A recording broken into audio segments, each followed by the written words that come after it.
Have you ever wondered what the supermethod in Java is? A fascinating concept.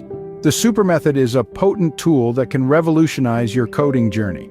It plays a pivotal role in the realm of inheritance in Java, allowing you to call methods and constructors of the parent class. Its proper utilization can lead to cleaner, more efficient code. So are you ready to delve deeper into the world of Java and unravel the secrets of the supermethod? Stay tuned to uncover the mystery of the supermethod. Now it's time to delve deeper into the supermethod. In the vast realm of Java, the supermethod plays a pivotal role. It's a special keyword that is primarily used to invoke immediate parent class methods and constructors. Let's take a simple example. Imagine you have a parent class animal and a child class dog. The dog class wants to access a method from animal. Here, the supermethod comes to the rescue, allowing dog to call the desired method from animal. But what if we have a naming conflict? Say both animal and dog classes have an attribute color.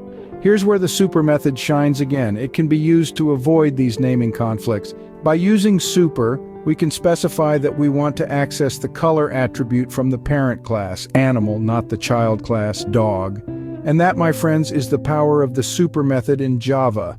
So, to quickly recap what we've learned today, the supermethod in Java is a crucial tool for calling parent class methods and constructors, avoiding naming conflicts and serving as a foundation of inheritance. Remember, mastering the supermethod is a significant stride in your Java programming journey.